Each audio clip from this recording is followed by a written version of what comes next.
YouTube, MFFLs.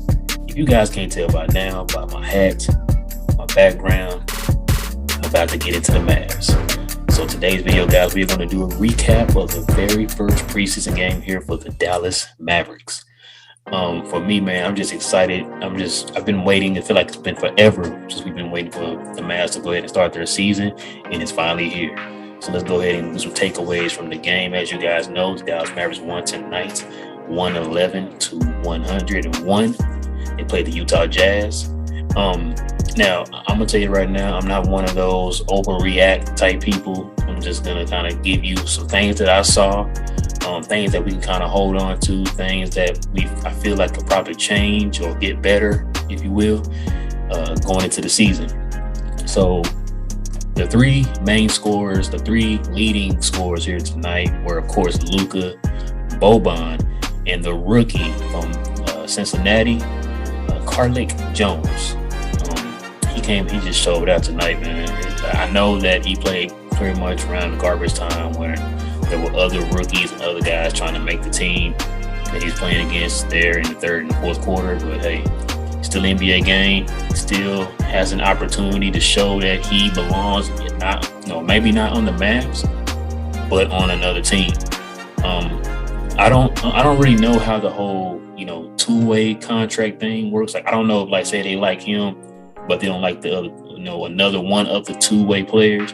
They let that guy go, but give him the two-way contract. I'm not 100% sure, but he actually showed out a little bit more than the two-way contract guys. I'm just saying. Like, I'm not saying that they should keep him over those two guys, because I like Eugene. I think he's gonna be real nice for those Mavs fans that can remember this player. If y'all guys remember Brandon Bass, he's kind of in that Brandon Bass kind of mold. That kind of real strong, solid, about 6'7", 6'8", power forward. But I think in his case, he can handle the ball a little bit better than Brandon Bass could. And I think he could stretch the floor a little bit better than Brandon Bass. And he was, they're probably about the same level as far as defense. But I'll take Eugene. I like him. Takeaways from the game. The one thing I saw in this game, man, that kind of got me, I don't know if any of you guys seen this. The Summer League, the Fan Jam game. I think the Mavericks centers are starting to shoot threes. I don't know if it's just me, but I've been noticing that they're starting to shoot threes. The White was doing it in the Fan Jam. Willie took a few of them here, and then, of course, Boban took some and had the crowd going crazy. I don't know if that's by design. I don't know if that's how Jason Kidd is going to want to play this year with his players, or that's just something that they decide to do on their own. I have no idea. But it's kind of weird. I don't know how I feel about my, Willie and Boban and the White taking threes.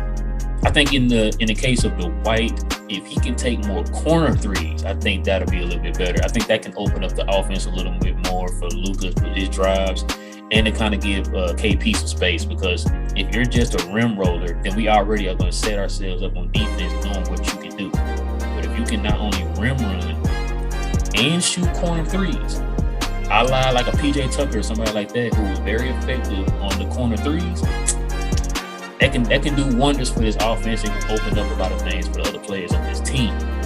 So, but yeah, that's one of my takeaways, man. I was just like, okay, like I said, I don't know how I feel about that. Like, I know we seen videos of Willie shooting threes over the offseason and stuff like that, but I feel like he's done that before. And we were just like, okay, whatever. It's kind of like the whole Ben Simmons effect. How Ben Simmons, we see those videos every summer and him shooting threes, but then he get in the game. It's like, okay, where were those threes that you were taking this summer? That's how I kind of felt in this instance here, but that's to be determined for me, how I really feel about that. But I think out of all three of those, I would like to see the White take more corner threes. All right, guys, another takeaway from this. Let's just go ahead and get the elephant out the room, guys. Did y'all see Luka? Did you see Luka? Listen, look, I think we ran out of words to describe Luka. Luka's on a whole nother level. Like, the dude makes the game look extremely easy. The guy almost had 20 points in less than 2 quarters. Because they took him out, I believe, with, I think it was 6 minutes left in the second quarter. They took him out, like 6:07 or something like that. They took him out. And the dude had, Let me look this. I had his stats right here, guys. I had his stats right here. Luka put up 19, 6, and 5 in 16 minutes. In 16 minutes, 19, 6 rebounds, 5 assists. He shot 8 for 10 from the field. 2 for 4 on threes. Now, if you guys haven't seen the Summer Jam, I keep saying the Summer Jam, I'm sorry. The Fan Jam. If you guys have not seen the Fan Jam, now I know a lot of people are like, oh, that's Fan Jam, that doesn't mean anything. But look, I understand it doesn't mean anything, but look at the effort, how it looks effortless for Luka now with these threes. Him being in shape, him being more, focused this year than he was last year, that's going to work wonders for the Mavericks. Like if Luka can hit his threes this year at about, I'm going to say about 37%, if he can hit threes at 37% and he can hit his free throws at about 80%, it's over for the league. It's over for the league. Like, he's already in the discussion of being the top MVP candidate this year.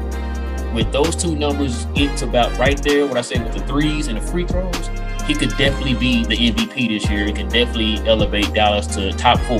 Because if Dallas gets to top 4, he's the MVP. Go ahead and put him in the conversation right now. I don't care what nobody else does. Like I said, the dude can put numbers up. But in those two cases right there, if those numbers can get to about 37 on the threes, 80 on the free throws, MVP for Luka.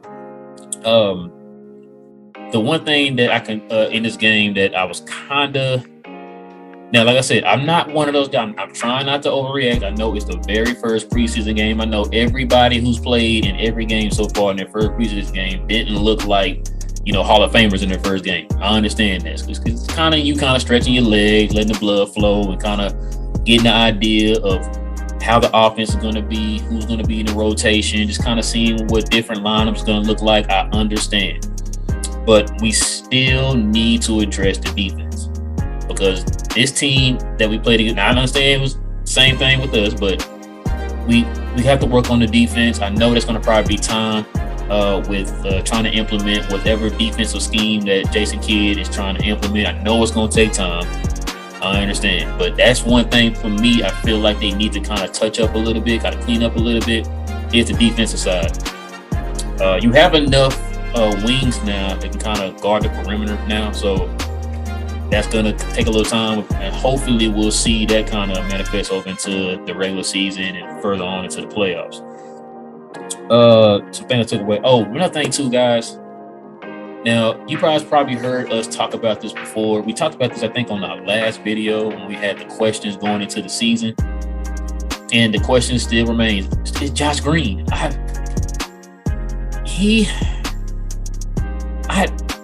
feel like Josh Green is missing something in his game. Like, the dude is high energy and all that. That's great, high energy. He has the potential to be a great defender and all that stuff. But it just, offensive-wise, it just seems like he's lost, or he doesn't have the confidence in himself out there on the court when he on the offensive side. I've said this before. For him to be drafted where he has been drafted, man, he has to be a pinnacle rotation guy. He has to be a rotation guy. Dallas does not hit on their draft picks, and for him to be drafted where he was drafted amongst those other players around him where they got drafted, and those players being key contributors to their team, Josh has to step his game up, man. He has to step his game up. He can be that 3-and-D guy if he just hits his shots and be a little bit more aggressive on offense. It just seems like he does. I don't know. He plays a little bit timid, or he doesn't have like that confidence in his game or something. I don't know what it is, because with him playing over for Australia during the Olympics, you would think he would take some aspects of that and kind of add it to his game for the Mavericks this year. And I don't see any type of growth in his game. Now, like I said, I understand it's only one game. He can probably come out here in game 2 and look like, a baby Zach LaVine. I mean, I doubt it, but you know what I'm going with it. But I want to see him improve in his game and grow in his game. And I know we have now the coaching staff that's focused on developing, so I'm just gonna give that a little time. But just in tonight's game, I was not pleased in what I saw with that. Moses Brown, he didn't look bad at times that he played. He was very aggressive on the boards. Offensive game still needs a little bit of polishing. You can tell that he's been taking in what Tyson Chandler has been giving him in advice, and he's been trying to implement it to his game. I liked what I saw from Moses Brown. Like I said, I'm not saying he's Will Chamberlain. I'm not saying he's a baby Kareem, nothing like that. I see the improvement in his game. I see where he was trying to be the anchor down in the paint and all that, and the rebounding. He's very aggressive on the board, using his length to get the rebounds. I liked all that, man. So I liked what Moses Brown was doing. Let's see. So the other thing is, like I said, I'm not trying to jump to conclusions on one game. I'm just telling y'all what I saw from this game, getting bits and pieces from what I saw in this game. It seemed like KP still, it's kind of KP. I mean, I know it's just one game. I understand. To me, I want KP to be aggressive. I want him to be aggressive, and I feel like he's one of those players that if he does not touch the ball, like I said, not to shoot the ball, but just touch the ball in general, the ball to flow through him in some type of capacity, whether it be him to in the post to set somebody else up or to shoot or whatever the case is. He is a more in a rhythm type of player. Like, he has to touch the ball to get into the flow of the game, and that's going to be something that's going to probably take time. He has a few more, preseason games to kind of get himself, especially acclimated in this offense with Jason Kidd. Because I know Jason Kidd has said in a previous press conference that Luka needs to trust his teammates more. And I think that they're going to have a lot of emphasis on trying to get KP the ball. Want him to be more on the move with the ball, but I don't know about that yet. I know he done it a lot in New York, but he hasn't been looking too promising when he puts the ball on the floor. Like y'all saw tonight, he got stripped a few times, and I kind of cringed. I'm just like, KP doing that same thing he's been doing that we kind of talked about before, that we did not like him doing. He did it again tonight. I'm just, like I said, I'm going to give it time. All these negatives that I'm giving you guys, I'm not concrete stamping and saying, that's it. That's what they're going to be. Because we've seen before where guys, it gradually shows. It's going to take them a little time. Like I said, you're in a whole new offense, whole new coaching staff, all that stuff. So I'm going to give it a little time. I'm not going to jump to conclusion. But for tonight, I need to see a little bit more from KP than what I saw tonight. That's all I'm pretty much saying. But yeah, overall, man, I think the Mavericks going to be pretty good. You saw the way that the bench kind of came in. You see that I think their main two bench guys are going to be Jalen Brunson and Maxi Cleveland. Those two came in together and kind of gave the bench a punch. Now, I still feel like Dallas needs a more consistent guy off the bench. I know y'all heard Jay bring up before of moving Tim Hardaway to the bench to kind of help with that, that punch off the bench. And speaking of Tim Hardaway, he didn't look too good tonight either, but that's fine. Like I said, it's the first preseason game. Everybody just kind of getting their legs under them, kind of getting the flow of the game, the pace of the game, kind of getting the idea of what this offense is going to look like. And another thing too, guys, the pace. If you guys have not noticed, that pace it stepped up a little bit more, and I like that. You guys probably heard me say that a million times before on previous videos that I really want the pace to be, a little bit quicker. Not 7 seconds or less like Phoenix, but I want it just to be a little bit more quicker to where you keep the defense on their heels. And Dallas did that tonight. And when Dallas started picking up the pace a little bit more towards the second half, or should I say, probably like the three-fourths quarters of the second quarter, you starting to see that their score starting to pick up a little bit, started getting the defense a little confused and stuff like that, to where now their lead was starting to expand out. That's what you want. You want to keep the defense on their heels. Dallas is talented enough on offense to where if you picked up you're talking about a team that at one point was the most efficient offense in NBA history. You give a team like that, quick possessions, sky's the limit. But yeah, those are a few of my takes from the game so far. I can't really judge Jason Kidd yet. I think with Jason Kidd, it's going to really depend on, throughout the regular season, how this whole thing between Luka and KP kind of transpires, how he handles the playoffs. I really believe that seeding is going to be important. I know that's like a cliche thing to say, but it really is. You want to be able to start your playoff run at home, at least. That way you get a better matchup in the first round. You don't want to keep playing teams like the Clippers or the Lakers or somebody like that in the first round. You want to play somebody like, I'm not saying they're going, but just bear with me here, guys. Play somebody like a Sacramento or something at the bottom. You can beat them. You feel like you have an opportunity to beat them. You know what I mean? So, or San Antonio or somebody like that. I can't say Sacramento because we lost to them. Like, we didn't win a game at all against them last year. But yeah, that's my point though. You want to get better seeding so that way you can start getting a little bit home court advantage, and that way you get a better opponent in the first round.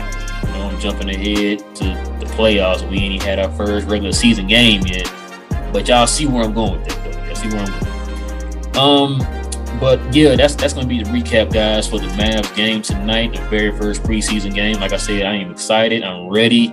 I feel like it's been forever, even though this is one of the shorter off seasons in the NBA. I mean, I'm excited. I'm ready for the Mavericks. I'm ready to see what Luka's going to do. I'm ready to see what kind of scheme that Jason Kidd is implementing with this team. I'd like to see what kind of rotation they're going to have. All that stuff, man. I am ready for it. And as usual, guys, go ahead and do me a favor. Go ahead and hit that like for this video here. And also, if you are watching this video for the very first time, go ahead and hit that subscribe button, guys. We got some more Mav talk on the way. Got some Cowboy talk. I might see if Daryl can start doing some Laker talk for those Laker fans out there. I know it's a lot of you guys. I know you guys excited for your season this year and some of the acquisitions that y'all have. So we're going to probably get into that too. Stay tuned for that. We will let you guys know. But with that being said, guys, please comment down below. What were your takes from the game tonight? What do you think? What is your future predictions? Go ahead, just go ahead and comment down below, guys, and let us know what's going on with you guys. What's on your mind? Talk to us. MF and Fails. Go ahead and talk to us. And with that being said, guys, it is your boy Real. Like, subscribe, comment. We talk Mavs. I'll catch you again here pretty soon.